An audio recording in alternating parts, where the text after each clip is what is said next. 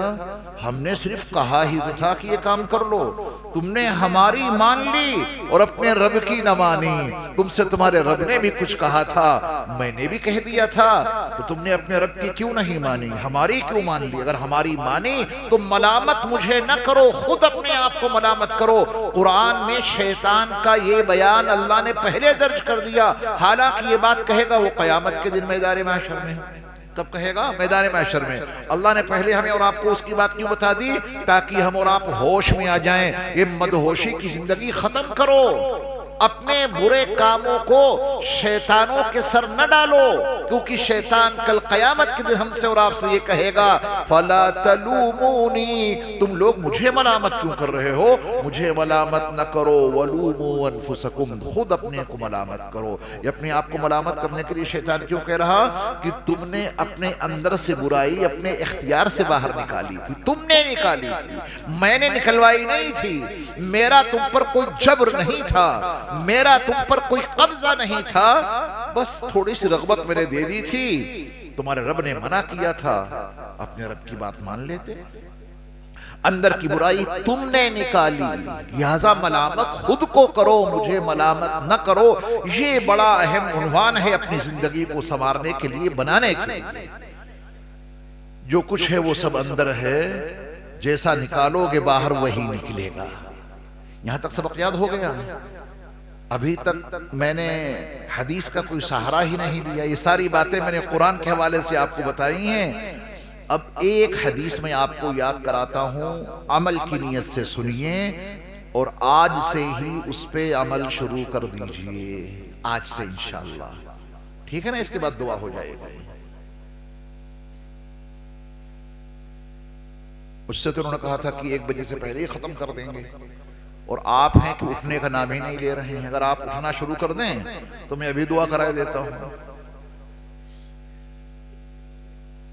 رسول مکرم صلی اللہ علیہ وسلم کے خادم خاص حضرت انس بن مالک رضی اللہ تعالی عنہ، اللہ کے نبی صلی اللہ علیہ وسلم نے اپنے ان خادم خاص حضرت انس بن مالک کو 5 وصیتیں کی۔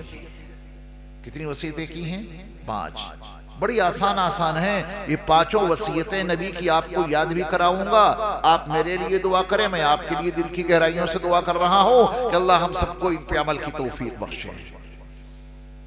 آپ علیہ السلام نے فرمایا کہ انس, جب بھی کبھی وضو کرنا تو کامل وضو کرنا. اسبغ الوضو کے الفاظ حدیث میں موجود ہیں. کامل وضو کرنا, کامل. اور کسی بھی کام کو کامل بنانے کے لیے ایک فارمولہ ہے کہ اس عمل کو نبی مکرم صلی اللہ علیہ وسلم کی سنتوں کے سانچوں میں ڈھال دو, وہ عمل کامل ہو جائے گا. وضو میں 13 سنتیں ہیں. کبھی کسی حضرت مولانا سے ملاقات کر کے ان سے کہے کہ ہمیں وضو سکھائیے. آپ برا نہ مانیں تو آپ سے ایک بات معلوم کر لوں, میں پوری زندگی گزر گئی وضو کرتے کرتے.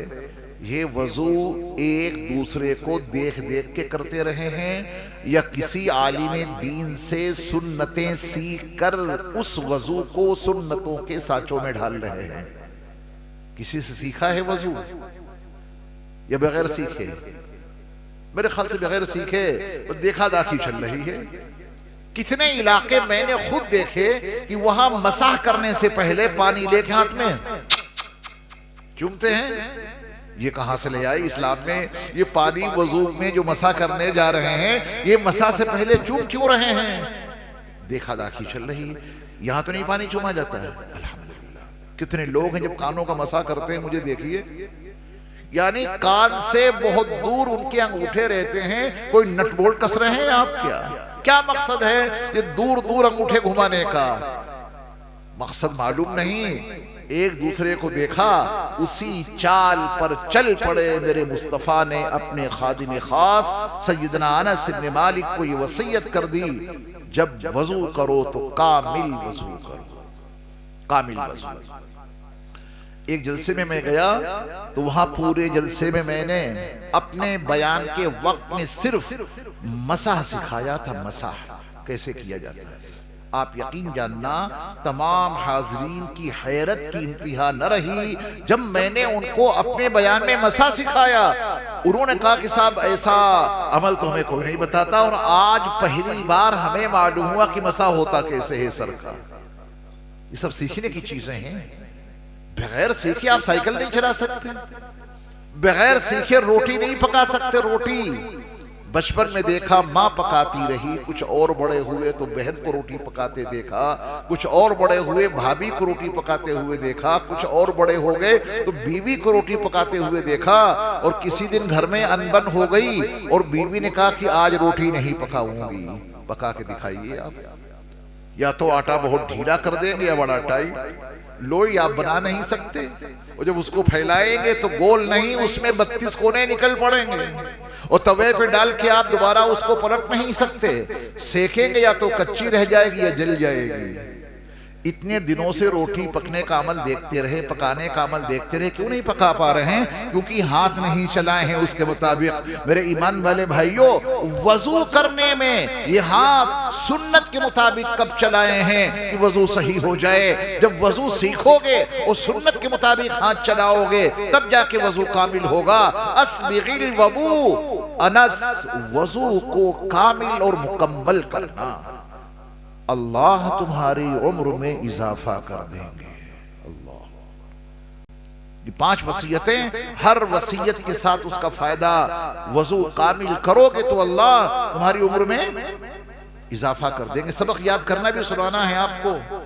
مدرسوں میں تعلیم دی جاتی, 3 مہینے کے بعد امتحان ہوتا ہے, پھر 3 مہینے کے بعد امتحان ہوتا ہے, پھر 3 مہینے کے بعد امتحان ہوتا ہے.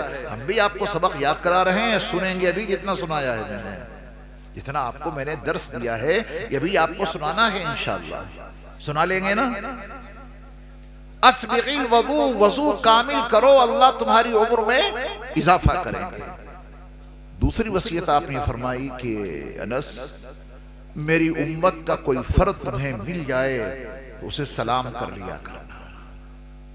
میں نے بیٹھتے ہی آپ کو سلام کیا تھا. یہ آپ کی ضرورت نہیں تھی, یہ میری ضرورت تھی. اور جب بھی کسی کو سلام کرو تو اپنی ضرورت سمجھ کے سلام کیا کرو. میری امت کا کوئی فرد ملے اسے سلام کر لیا کرو، اللہ تمہاری نیکیوں میں اضافہ کر دیں گے۔ اللہ، یہ آپ بڑی خاموشی سے سن رہے ہیں نا سبحان اللہ نا الحمدللہ، آپ کی زبان سے کچھ بھی نہیں نکل رہا ہے، تھک گئے ہیں زیادہ آپ۔ یعنی آپ ایک دوسرے کو سلام کریں تو آپ کی نیکیوں میں اضافہ ہوگا۔ ہم اور آپ نیکیاں کرتے ہی کتنی ہیں، بس نماز پڑھ لیتے ہیں بمشکل تمام 5 وقت کی، ایک آدھی نیکیاں اور برپا کر لیتے ہیں 24 گھنٹے میں۔ ان نیکیوں میں اضافہ ہوتا رہے، یہ نیکیاں بڑھتی رہیں۔ پڑھی تو مغرب تھی، اس پر جو نیکیاں ملی اللہ وہ نیکیاں بڑھا دے، اس کے لیے نسخہ عطا کیا ہے رسول مکرم صلی اللہ علیہ وسلم نے۔ ایک دوسرے کو سلام کیا کرو، اللہ تمہاری نیکیوں میں اضافہ کر دیں گے۔ 2 باتیں یاد ہو گئی۔ تیسری بات آپ علیہ السلام نے یہ فرمائی کہ انس، جب اپنے گھر میں جایا کرو تو گھر والوں کو سلام کر لیا کرو، بغیر سلام کے گھر میں داخلہ نہیں۔ گھر میں جاؤ تو گھر والوں کو سلام کرو، اللہ تمہارے گھر میں خیر پیدا کر دیں گے۔ آج ہمارے اور آپ کے گھروں میں سب کچھ ہے، اعلیٰ درجے کے بیڈ، اعلیٰ درجے کا اے سی، اعلیٰ درجے کے پنکھے، اعلیٰ درجے کی پی او پی، ہر چیز ہے۔ اگر نہیں ہے ہمارے اور آپ کے گھروں میں تو خیر نہیں ہے۔ باپ بیٹے میں جھگڑا، بھائی بھائی میں لڑائی، میاں بیوی میں تصادم، خیر کہاں ہے؟ خیر یوں نہیں ہے کہ ہم گھروں میں جانوروں کی طرح تو داخل ہوتے ہیں، نبی مکرم کے غلام کی طرح داخل نہیں ہوتے۔ آج تہیہ کرو، ارادہ کرو، ہم جب گھر میں جائیں گے تو ہمارا گھر کا داخلہ بتا دے کہ کوئی جانور نہیں آیا، بلکہ نبی مکرم حضرت محمد صلی اللہ علیہ وسلم کا ایک غلام گھر میں داخل ہو رہا ہے، اور غلامی مصطفیٰ کا تقاضا ہے کہ گھر میں جاؤ تو سلام کیا کرو۔ کریں گے اس کا اہتمام انشاءاللہ۔ اگر آپ یہاں پر تھوڑا سا غور کریں اسلامی تعلیمات کا تو آپ دنگ رہ جائیں گے۔ اسلام میں تو بھرے گھر میں ہی نہیں، خالی گھر میں بھی سلام کر کے داخل ہونے کی ہدایت ہے۔ ابھی آپ جلسہ سننے آئے، فرض کیجئے کہ آپ نے اپنے گھر میں تالا لگا دیا، اپنے گھر کے دروازے بند کر کے کنڈی لگا کے تالا آپ نے لگایا، چابی آپ کے پاس ہے یہاں۔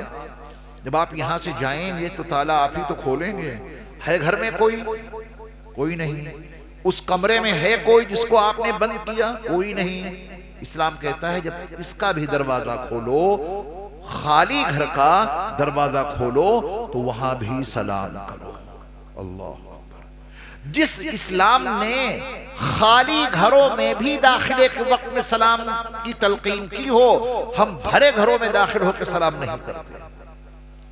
اور یہ تو سوچ ہی ختم کر دو کہ خالی گھر ہے، اس کمرے میں کوئی نہیں ہے، میں نے تالا بند کیا تھا، یہ خیال ہی ختم کر دو۔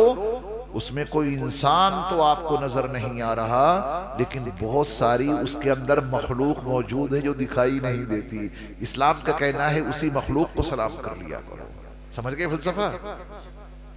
ازراہ ظرافت بھی ایک بات عرض کر دوں، بہت دیر سے آپ باتیں سن رہے ہیں، آپ کے چہروں پہ مسکراہٹ نہیں ہے۔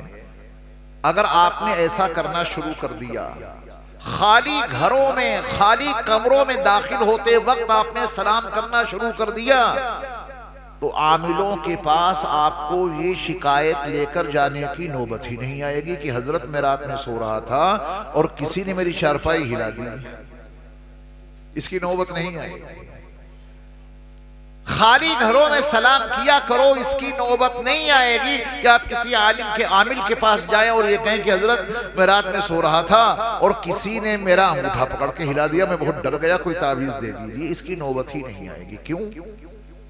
جب آپ اس مخلوق کو روز سلام کرتے ہیں جو اندر موجود ہے، ہمارے محلے کا بھی اگر کوئی بدماش ہوتا ہے اسے آپ روزانہ سلام کریں، وہ کہتا ہے چلو اس کو کیا ستائیں، یہ تو اپنا ہے نا؟ تو اس گھر کی مخلوق کو جب آپ روزانہ سلام کریں گے تو مخلوق آپ کو نہیں ستائے گی، نہ آپ کی چارپائی ہلے گی، نہ آپ کا انگوٹھا پکڑ کے کوئی ہلائے گا۔ خالی گھر میں جاؤ تو سلام کرو، بھرے گھر میں جاؤ تو سلام کرو، اللہ تمہارے گھروں میں خیر پیدا کر دیں گے۔ یہ 3 باتیں یاد ہو گئی؟ سنائیے۔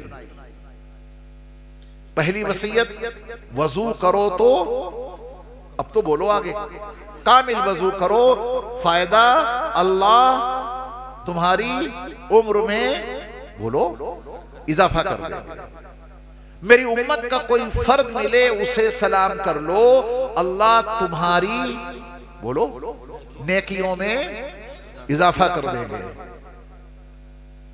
اپنے گھر میں جاؤ تو سلام کرو، اللہ تمہارے گھر میں خیر پیدا کر دیں گے۔ یہاں تک یاد ہو گیا ماشاءاللہ۔ چوتھی بات رسول اللہ صلی اللہ علیہ وسلم نے انس کو یہ نصیحت کی، وصیت کی کہ انس تم سے پہلے جتنے اللہ والے گزرے ہیں سب نے چاشت کی نماز کا اہتمام رکھا ہے۔ ایک اشراق اور ایک چاشت سورج کے بلند ہونے کے بعد۔ تم سے پہلے جتنے اللہ کے مخصوص بندے گزرے ہیں سب نے چاشت کی نمازوں کا اہتمام کیا ہے، یعنی چاشت کی نماز تمہیں اللہ کے محبوب اور مقبول بندوں میں شامل کرا دے گی۔ پانچویں اور آخری وصیت آپ علیہ السلام نے فرمایا کہ انس اپنے چھوٹوں پر رحم کرتے رہنا۔ بڑی عجیب نصیحت ہے اور بہت بڑا فائدہ ہے اس کا میرے ایمان والے بھائیو۔ انس اپنے چھوٹوں پر رحم کرتے رہنا اور اپنے بڑوں کا احترام کرتے رہنا، اللہ کل قیامت کے دن تم کو میرے رفقا اور میرے ساتھیوں میں شامل کر دیں گے۔ اللہ اکبر۔ میدان محشر بپا ہوگا اور نفسی نفسی کا عالم ہوگا، کوئی کسی کا نہیں ہوگا۔ یوم یفر المرء من اخیہ و امہ و ابیہ و صاحبتہ و بنیہ، پورا منظرنامہ کوئی کسی کا نہیں ہوگا۔ اپنوں کو دیکھ کے اپنے بھاگ کھڑے ہوں گے۔ ہر شخص کو ساقی کوثر، شافی محشر حضرت محمد صلی اللہ علیہ وسلم کی تلاش ہوگی۔ ان کا رخ زیبا تو دکھ جائے، ان کے نورانی چہرے کی ایک جھلک تو مل جائے، کہاں ہے ساقی کوثر اور کدھر ہے شافی محشر صلی اللہ علیہ وسلم۔ سارے نبیوں کی جن کو امامت ملی، جن و انسان کی جن کو قیادت ملی، بزم کونین کی بھی نظامت ملی، روز محشر کی جن کو شفاعت ملی، ان سے بڑھ کر نہیں کوئی عالی مقام، ان پہ لاکھوں درود، ان پہ لاکھوں سلام۔ شافی محشر کی تلاش میں سب لوگ ہوں گے۔ نبی مکرم صلی اللہ علیہ وسلم نے فرمایا کہ اگر تم یہ چاہو کہ میدان محشر میں تم میرے رفقا میں اور میرے ساتھیوں میں شامل ہو جاؤ، اس کے لیے تم کو دنیا میں اپنے چھوٹوں پر رحم کرنا ہوگا، اپنے بڑوں کا احترام کرنا ہوگا۔ دنیا میں اگر تم نے اپنے چھوٹوں پر رحم کیا اور اپنے بڑوں کا احترام کیا تو کل میدان محشر میں تم میرے رفیقوں میں، میرے ساتھیوں میں شامل ہو جاؤ گے۔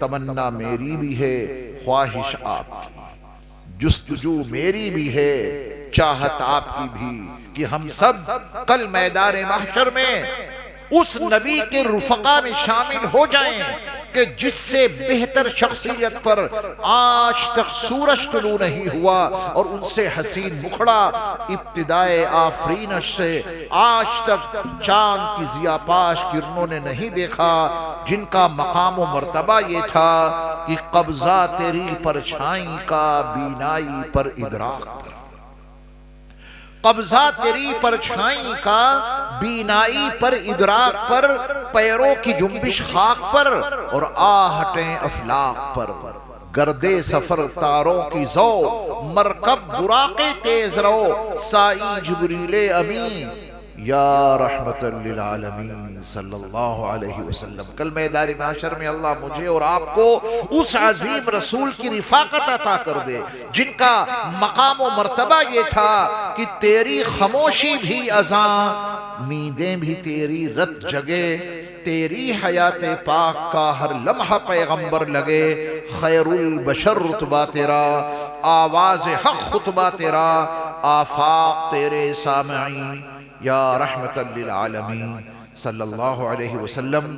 اللہ ہم سب کو کل میدان محشر میں اس عظیم رسول کا ساتھ عطا کر دے جن کی شان یہ تھی کہ سب سے ممتاز جن کو سماعت ملی، پشت سے دیکھ لے وہ بصارت ملی، نرم لہجہ ملا اور فصاحت ملی، گفتگو میں بلا کی بلاغت ملی، ان سے بہتر نہیں ہے کسی کا کلام، ان پہ لاکھوں درود، ان پہ لاکھوں سلام، ان کی معیت، ان کا ساتھ، ان کے رفقا اور ان کے ساتھیوں میں شامل ہونے کی سعادت ملے گی کب؟ اس کا نسخہ رسول مکرم صلی اللہ علیہ وسلم نے یہی بتا دیا، اپنے چھوٹوں پر رحم کرتے رہنا اور اپنے بڑوں کا احترام کرتے رہنا۔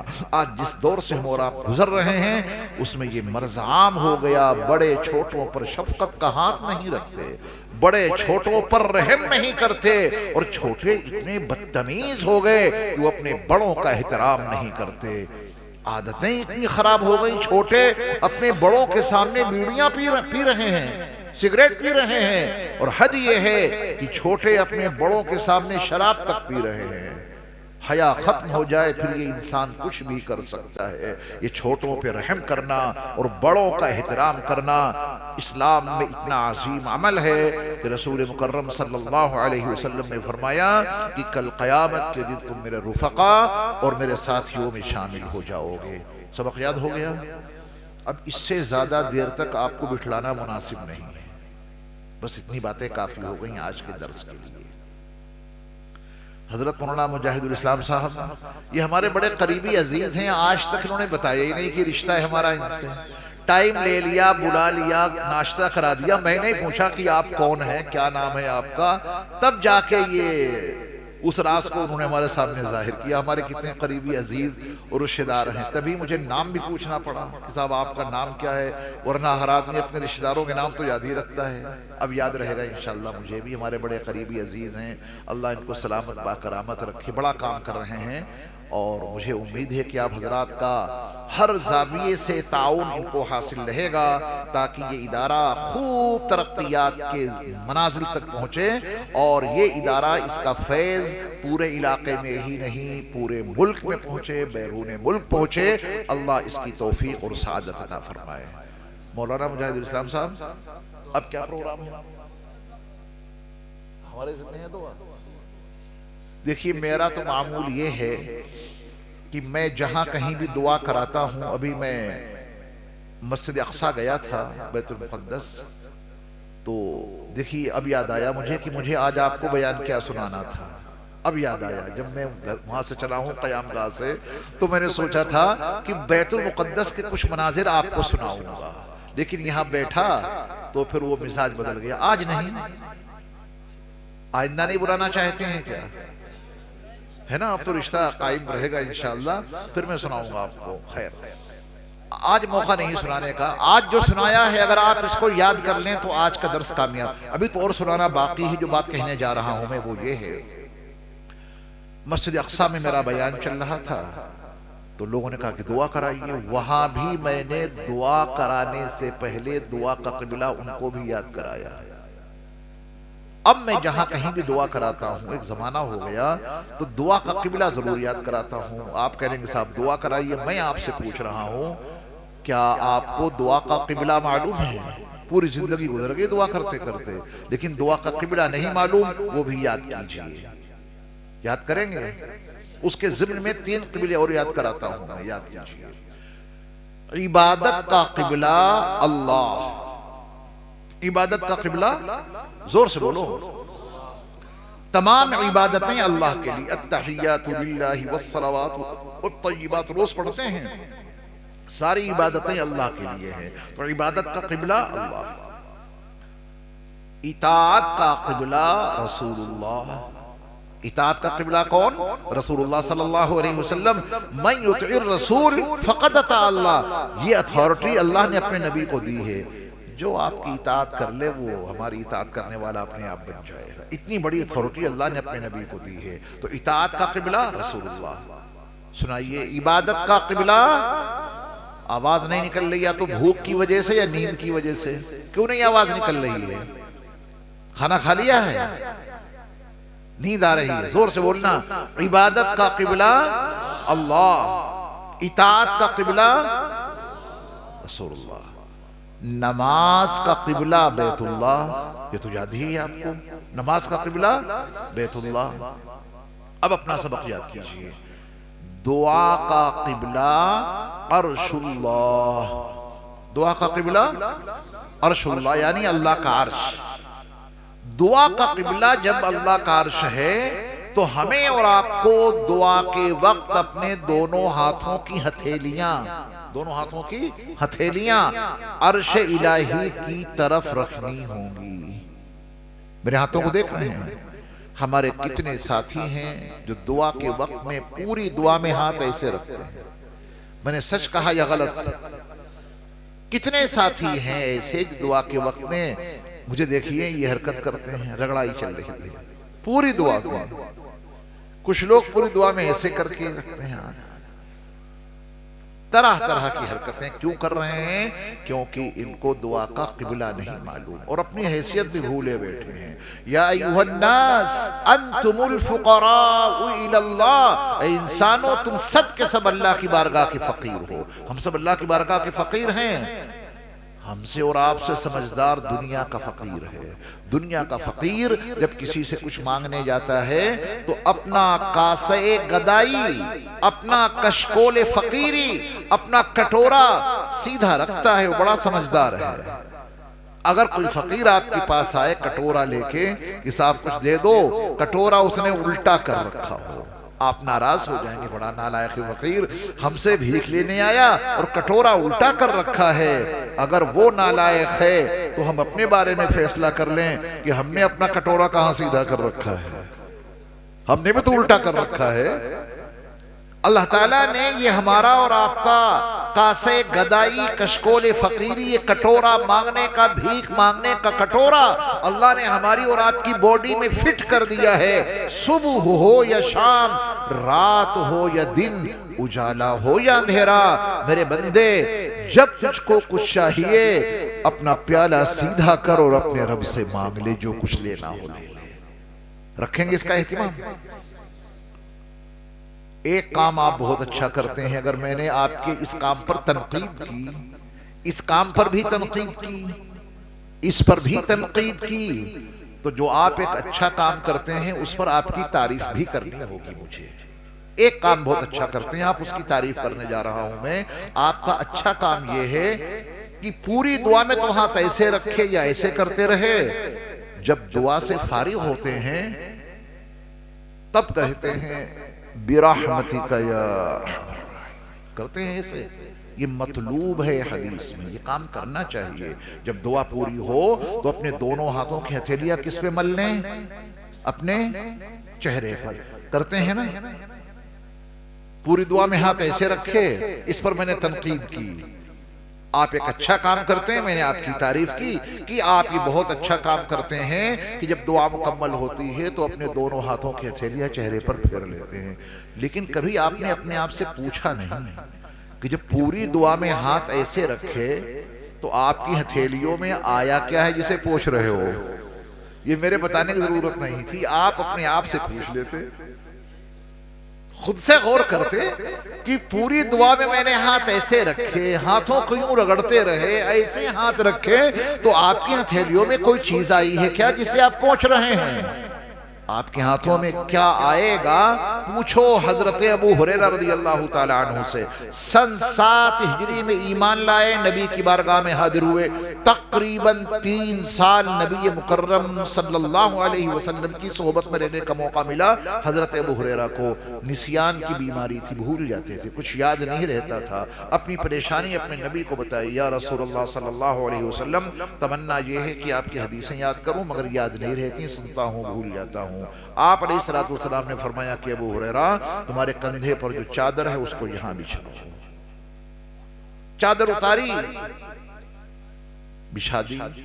سیدنا ابو ہریرہ رضی اللہ تعالیٰ عنہ نے، اب اللہ کے رسول صلی اللہ علیہ وسلم نے حضرت ابو ہریرہ رضی اللہ تعالیٰ عنہ کے لیے عرش والے سے کچھ مانگا ہے ایسے کر کے، اور عرش والے اللہ نے ابو ہریرہ کے لیے وہ تحفہ اپنے نبی کے ہاتھوں تک پہنچا بھی دیا. وہ عرش سے تحفہ آیا، میرے مصطفیٰ کے ہاتھوں میں آیا، پہنچ گیا، اور آپ نے ایسے کر کے وہ تحفہ ان کی چادر پہ ڈالا. دکھے گا کچھ نہیں لیکن ڈالا. فرمایا کہ ابو ہریرہ یہ چادر اٹھاؤ اور اپنے سینے سے لگاؤ.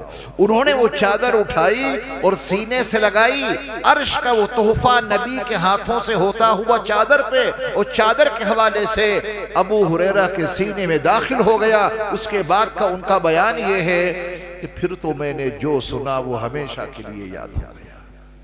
ایسے آتی ہیں چیزیں ہاتھوں میں، ہے نا. مکثرین صحابہ میں نمبر 1 پہ ہیں ابو ہریرہ رضی اللہ تعالیٰ عنہ. سب سے زیادہ حدیثیں انہی سے منقول ہیں.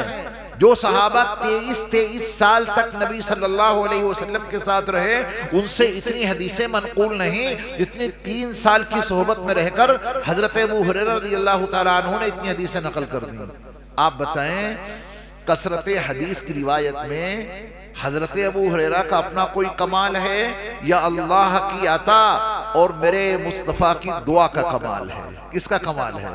اللہ کی عطا میرے مصطفیٰ کی دعا کا کمال ہے. تو جب آپ ایسے کر کے دعا مانگیں گے نا تو عرش والا آپ کے ہاتھوں میں عرش کے انوار بھیجے گا. جب آپ ایسے کر کے دعا مانگو گے فقیرانہ انداز میں تو عرش والا عرش سے آپ کے ہاتھوں میں رحمتیں برکتیں بھیجے گا. اب جو کچھ آپ کے ہاتھوں میں آیا ہے نبی کی ہدایت یہ ہے کہ اس کو اپنے تلووں میں مت پوچھنا، گھٹنوں میں نہ پوچھنا. جو کچھ آیا ہے اسے چہرے پر پوچھنا. یہ اس کا فلسفہ ہے. ہم نے ایسے کر کے دعا مانگی، ایسے ہاتھ رکھے دعا میں اور اس کے بعد برحمتک یا ارحم الراحمین میں ہتھیلیاں چہرے پر پہنچ رہے ہیں. خود سے یہی نہیں پوچھا کہ ہاتھوں میں کچھ آیا بھی ہے، نہ کریم ہے، نہ پاؤڈر ہے، نہ تیل ہے. رگڑائی کس چیز کی کر رہے ہیں آپ؟ باتیں سمجھ میں آ گئی قاعدے سے. اور یہ جو سبق میں نے آپ کو دیا یہ میرا نہیں ہے. حافظ ابن حجر عسقلانی، ملا علی قاری الفیروز آبادی کی القاموس کے شارح علامہ سید مرتضی حسین زبیدی بلگرامی جنہوں نے القاموس کی شرح عربی زبان میں تاج العروس کے نام سے لکھی تو عرب پکار اٹھے کہ یہ تو ہمارا ہے. ہندوستان والوں نے کہا کہ ہمارا ہے اور بلگرام والوں نے کہا کہ ہمارا ہے. سچ مچ وہ بلگرام کے تھے. اتنے بڑے عالم قاہرہ میں آرام فرما ہیں وہ، اور ان کو قبرستان بھی وہ ملا ہے قاہرہ مصر میں جہاں میرے مصطفیٰ کے اہل بیت اور آل رسول آرام فرما ہیں. ان کے برابر میں ان کی قبر ہے. میں 5 مرتبہ گیا ہوں قاہرہ ان کی قبر پہ مصر میں. بہت بڑے عالم. ان بڑے بڑے علماء نے اس پہ قلم اٹھایا کہ دعا کا قبلہ عرش اللہ ہے. اگر یہ بات آپ کی سمجھ میں آ گئی تو ابھی دعا کرنے میں دعا کا قبلہ درست کر کے دعا مانگیں گے انشاءاللہ. اور ایک وعدہ اور کر لو کہ علی پور میں کتنی مسجدیں ہیں؟ 5 مسجدوں میں یہ پیغام آپ کو لے کر پہنچنا ہے انشاءاللہ. علی پور کا کوئی بھی شخص مرد ہو یا عورت، جوان ہو یا بوڑھا یا بچہ، ہر شخص دعا کے وقت دعا کا قبلہ درست کرنے والا بن جائے. سبق میں نے آپ تک پہنچا دیا ہے، آپ کو یاد کرا دیا ہے، باقی محنت آپ کو کرنی ہے انشاءاللہ. پورے علی پور میں نواحی علاقے میں یہ پیغام پہنچاؤ. لوگ کہتے ہیں کہ صاحب جلسوں میں گئے کچھ ملا نہیں. بہت کچھ ملتا ہے اگر آپ لینے والے بن جائیں. اب جو کچھ سبق ملا ہے اس کو یاد کیا ہے، اس کی محنت کریں گے انشاءاللہ. ابھی جا کے گھر میں سیدھے سلام کرنا، بیوی کو سلام کرنے میں شرمانا نہیں. نبی کی ہدایت ہے، اللہ گھر میں خیر پیدا کر دے گے. ٹھیک ہے؟ یہ بہت آسان زبان میں چند باتیں میں نے آپ کے سامنے رکھی.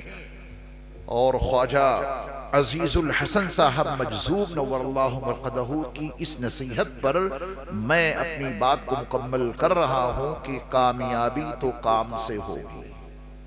کامیابی تو کام سے ہوگی، کام کرنے سے. کامیابی تو کام سے ہوگی، نہ کہ حسن کلام سے ہوگی. فکر اور اہتمام سے ہوگی، ذکر کے التزام سے ہوگی. اللہ ان صفات کے ساتھ ہم سب کو عمل کی توفیق عطا فرمائے. چلیے قبلہ درست کیجیے اور دعا مانگیے. الحمدللہ رب العالمین والصلاة والسلام علی سید المرسلین وعلی آلہ واصحابہ اجمعین. یا اللہ ہمارے گناہوں کو معاف فرما دیجیے. یا اللہ ہماری جملہ سیئات کو حسنات سے مبدل فرما دیجیے. یا اللہ ہم سب کے قلوب کو اپنے نور سے منور کر دیجئے۔ یا اللہ ہم سب کے نفوس کا تزکیہ اور ہم سب کی روحوں کا تصفیہ کر دیجئے۔ یا اللہ ہم سب کو اپنے محبوب اور مقبول بندوں میں داخل اور شامل فرما لیجئے۔ یا اللہ ہم سب مغفرت کے بھیکاری ہیں، ہم سب کو مغفرت کی بھیک عطا کر دیجئے۔ یا اللہ آپ نہیں معاف کریں گے تو ہمیں کون معاف کر سکتا ہے؟ ہم نے آپ کی شان قرآن میں پڑھی ہے، وَمَن يَغْفِرُ الذُّنُوبَ إِلَّا اللَّهُ، اللہ کے سوا کون ہے جو گناہوں کو معاف کر دے؟ پیارے اللہ ہمارے سارے گناہوں کو معاف کر دیجئے، ہمیں پاک اور صاف بنا دیجئے۔ یا اللہ ہم سب سے راضی ہو جائیے، پیارے اللہ ہم سب سے راضی ہو جائیے۔ یا اللہ ہم اس قابل تو نہیں کہ آپ ہم سے راضی ہوں، رواں رواں گناہوں میں ڈوبا ہوا ہے، زبان کچھ بولتی ہے تو گناہوں کے ساتھ، نظر اٹھتی ہے تو گناہوں کے ساتھ، کانوں کے پردوں سے کچھ الفاظ ٹکراتے ہیں تو گناہوں میں لت پت ہو کر، دل اور دماغ پہ کچھ احساسات نمودار ہوتے ہیں تو گناہوں کے ساتھ۔ یا اللہ ہم سب سراپا گنہگار ہیں، سراپا گناہ ہیں، اقراری مجرم ہیں۔ یا اللہ پھر بھی ہم سب سے راضی ہو جائیے۔ یا اللہ اس پورے مجمع پر خصوصی نظر کرم ڈال دیجئے۔ یا اللہ اس پورے مجمع پر خصوصی رحم فرمائیے۔ یا اللہ اس پوری بستی پر خصوصی رحمتوں کا برکتوں کا نزول فرمائیے۔ جن گھروں میں جھگڑے ہیں ان میں پیار محبت پیدا فرمائیے۔ جو بے اولاد ہیں ان کو نیک اور صالح اولاد عطا فرمائیے۔ جو بے نکاحیں ہیں یا اللہ ان کے لیے مناسب جوڑوں کا انتظام فرمائیے۔ جن کی اولاد نافرمانی پر آمادہ ہے یا اللہ اسے فرما بردار بنا دیجئے۔ اس نافرمان اولاد کو اس کے والدین کی آنکھوں کا نور اور دل کا سرور بنا دیجئے۔ یا اللہ ہم سب کو ایمان پر خاتمہ نصیب فرمائیے۔ قبر کے تمام سوالوں کا جواب ہم سب کے لیے آسان کر دیجئے۔ قبر کی تنگیوں سے ہم سب کی حفاظت فرمائیے۔ میدان محشر کی وحشتناکیوں سے ہم سب کو بچا لیجئے۔ یا اللہ اپنے عرش کا سایہ ہم سب کو عطا کیجئے۔ یا الہی اپنے محبوب نبی صلی اللہ علیہ وسلم کی زیارت اور آپ علیہ السلام کی شفاعت سے ہم سب کو مالا مال کر دیجئے۔ یا الہی اپنے محبوب نبی صلی اللہ علیہ وسلم کے نورانی ہاتھوں سے ہم سب کو جام کوثر عطا فرمائیے۔ یا اللہ جو بیمار ہیں ان کو شفا عطا فرمائیے۔ جن احباب نے ہم سے دعاؤں کے لیے کہا ہے یا لکھا ہے یا ان کا ہم پر حق ہے یا وہ ہم سے توقع رکھتے ہیں، میرے مولا ان کی تمام جائز مرادوں کو غیب سے پورا فرما دیجئے۔ یا اللہ ہم سب کے درمیان اتحاد اور اتفاق کی فضا باقی رکھیے۔ یا اللہ اختلاف اور انتشار سے ہم سب کی حفاظت فرما دیجئے۔ یا اللہ ہمارے ملک کی حفاظت فرمائیے، اس کے چپے چپے پہ امن و امان برپا کر دیجئے، سب کو پیار محبت کے ساتھ رہنے کی توفیق عطا فرمائیے۔ یا اللہ مولانا مجاہد الاسلام صاحب جس دینی ادارے کو لے کے چل رہے ہیں، یا اللہ ہر زاویے سے ان کی غیب سے مدد فرمائیے، اس ادارے کو خوب ترقیات سے مالا مال فرمائیے۔ ہمارے جن عزیز طلبہ نے حفظ قرآن مکمل کیا، آج ان کی دستار بندی ہوئی ہے، یا اللہ ان بچوں کو اور ہم سب کو ہمیشہ کے لیے قرآن مجید سے وابستہ رہنے کی توفیق عطا فرمائیے۔ یا اللہ ان بچوں کو حافظ بننے کے ساتھ ساتھ عالم دین اور داعی دین بننے کی توفیق عطا فرمائیے۔ یا اللہ اس مدرسے کی تمام ضروریات غیب سے پوری فرمائیے۔ یہاں کے معتمم، یہاں کے ناظم، یہاں کے تمام اساتذہ، طلبہ، طالبات، معاونین، یا اللہ سب کی جان مال عزت آبرو کی حفاظت فرمائیے۔ یا اللہ اس دینی اجلاس کو منعقد کرنے میں جن احباب نے دامے درمے قدمے سخنے جس زاویے سے بھی تعاون کیا ہے، یا اللہ ان سب کے تعاون کو اپنی بارگاہ میں قبول فرما کر دونوں جہان کی سعادتوں سے ان کو مالا مال فرمائیے۔ یا اللہ ہمیں تو مانگنا بھی نہیں آتا اور آپ کی بارگاہ میں الفاظ کے استعمال کا طریقہ اور سلیقہ بھی تو نہیں آتا، اور پیارے اللہ آپ تو عالم الغیوب والشہادہ ہیں، آپ ہماری حاجات کو ہماری ضروریات کو ہم سے زیادہ جاننے والے ہیں۔ پیارے اللہ ہماری تمام دینی دنیاوی حاجات کو غیب سے پورا فرما دیجئے۔ یا اللہ جو کچھ مانگا ہے وہ بھی عطا فرمائیے، جو مانگنا چاہیے تھا اور نہیں مانگ سکے وہ بھی اپنے کرم سے ہم سب کو مرحمت فرما دیجئے۔ یا اللہ ہماری ان تمام دعاؤں کو محض اپنے فضل و کرم سے اپنے محبوب نبی صلی اللہ علیہ وسلم کے صدقے اور طفیل میں قبول و منظور فرما لیجئے۔ وصلی اللہ تعالی علی خیر خلقہ محمد وآلہ واصحابہ وازواجہ وذریاتہ واہل بیتہ اجمعین برحمتک یا ارحم الراحمین۔